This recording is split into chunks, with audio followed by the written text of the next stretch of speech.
Spider-Man had once thwarted the dark ambitions of a villain known as Benjamin Rabin.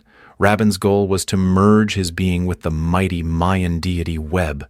Ever since that defeat, Rabin has been conspiring in secret, biding his time for the ideal moment to strike back at Spider-Man. His twisted plot brings him into the lives of Peter and his partner Mary Jane. He eventually transports them to a parallel dimension where they're meant to be sacrificed to the Mayan god. As they fight to survive in an abandoned version of New York, they come across a man named Paul, a former student of Rabin. With Paul's help, they build a device capable of returning one person to their original world to seek help.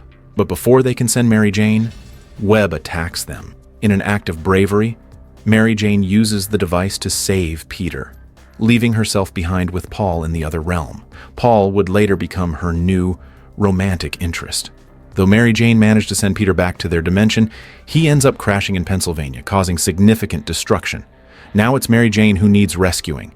Instead of waiting for the authorities, Peter buries his Spider-Man suit and runs toward his hometown. Wanted by the police and desperate to stay hidden, Peter swipes some clothes and tries to blend into the crowd. He feels bad about what he's done, but knows he can't afford to linger on it. While navigating through people, he notices something unusual. He grabs a newspaper to confirm the date and heads to Aunt May's place to get his thoughts together. He quickly realizes he's returned to the same point in time when he fought Rabin before. Even though he spent over a week in that alternate realm, time clearly flows much faster there. Suddenly, a familiar voice catches him off guard. Turning around, he sees Norman Osborn. Fury rises in Peter as he demands Norman leave May's apartment. Norman insists on staying, saying he wants to make sure everything's all right. When Norman reaches out, Peter slams him into a wall, warning him to stay far from both himself and May. Peter's aggression deeply unsettles May. Realizing he can't waste any more time, he rushes out, his thoughts consumed with the fear that Mary Jane may already be in grave danger, given how quickly time passes in that dimension. He rushes into his apartment, grabs his backpack and suit, and heads straight for the Baxter building.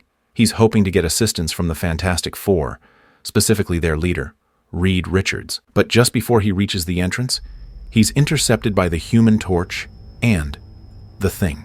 Peter lays everything out, his current situation and his need for help to rescue Mary Jane and save the world from danger in another dimension. That's when Peter learns Reed and Susan are off-world. He makes his way to their lab to get started on his plan, but they stop him, telling him he can't access the lab until Captain America arrives. They also inform him that the FBI discovered Spider-Man's costume at the explosion site in Pennsylvania. Now Cap is coming to perform some tests to confirm if he's really Peter, but Peter doesn't have time to spare. He bolts from the building and rushes to the Sanctum Sanctorum, hoping Dr. Strange can assist. With the FBI tracking Spider-Man, Peter knows things are spiraling. He ditches the costume, slips into an alley, and just then, Captain America appears. The FBI has branded Spider-Man as an enemy of the state, making him the nation's most wanted fugitive. Cap believes Peter is innocent and wants to help clear his name. He urges Peter to come along, but time's running out, and Peter is desperate to rescue Mary Jane. Without warning, Peter punches Cap in the face. Though Cap pleads with him to give in, Peter can only think about saving her. He grabs Cap's shield, uses it to knock him back into a wall, and vanishes into the city. Now hidden in the crowd, Peter's uneasy. He knows Cap has identified him as Peter Parker, and it's only a matter of time before he tracks him down again.